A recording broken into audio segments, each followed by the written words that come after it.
అనుదిన నిత్యజీవపు మాటలు. దేవుని నామానికి మహిమ కలుగునుగాక. దేవుని వాక్యాన్ని చదువుకుందాము. నా బంధకములను జ్ఞాపకము చేసుకొనుడి. కొలసలకు రాసిన పత్రిక 4వ అధ్యాయము 18వ వచనం.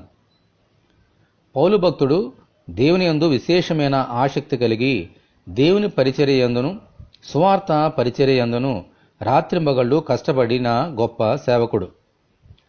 పౌలుకున్న ఆసక్తిని బట్టి మన ప్రభు అతనిని ఏర్పరచుకొని అపోస్తలుడుగా ప్రత్యేకపరచుకొని సువార్తను బోధించుటకు, ముఖ్యముగా అన్యజనులకు ప్రకటించుటకు అభిషేకించారు. ఆమెన్, హల్లెలూయా. ఈ నేపథ్యంలో పౌలు ప్రయాసముతోనూ కష్టములతోనూ తరచుగా జాగరణములతోనూ ఆకలి దప్పులతోనూ తరచుగా ఉపవాసములతోనూ చలితోనూ దిగంబరత్వముతోనూ ఉంటూ సువార్తను ప్రకటించాడు. నేరస్తుడు అయినట్టు అనేక మార్లు బెత్తములతో కొట్టబడి సంకెళ్లతో బంధింపబడి చెరసాలలో వేయబడ్డాడు.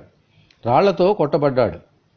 అతని బంధకముల కొరకు కొలస్సే సంఘము ఇంకా అనేకమైన సంఘములు ప్రార్థించుట ద్వారా ఆత్మీయ బలమును పొంది తన పరుగును కడముట్టించాడు. ఆమెన్, హల్లెలూయా. దేవుని సువార్త ప్రకటించబడుటకు ఆటంకములు లేకుండా ధైర్యముగా వాక్యము బోధించినట్లు మనము కూడా అనుదినము దేవుని సేవకుల కొరకు ప్రార్థించబద్దులమై ఉన్నాం. దేవునికి స్తోత్రము కలుగునుగాక. ఆమెన్. ఇటువంటి కృప కొరకు మనమందరము దేవుని ప్రార్థన చేసుకుందాం. మీ సువార్తకు మమ్మలను పాలిభాగస్థులముగా చేసిన ప్రభువా, మీకు వందనములు.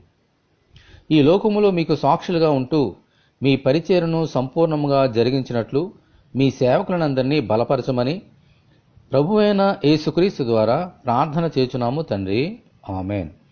తండ్రి అయిన దేవుని నుండి ప్రభువైన యేసుక్రీస్తు నుండి సమాధానమును విశ్వాసముతో కూడిన ప్రేమయును మనకందరికీ కలుగునుగాక. ఆమెన్. పరిశుద్ధ దేవుని మందిరం.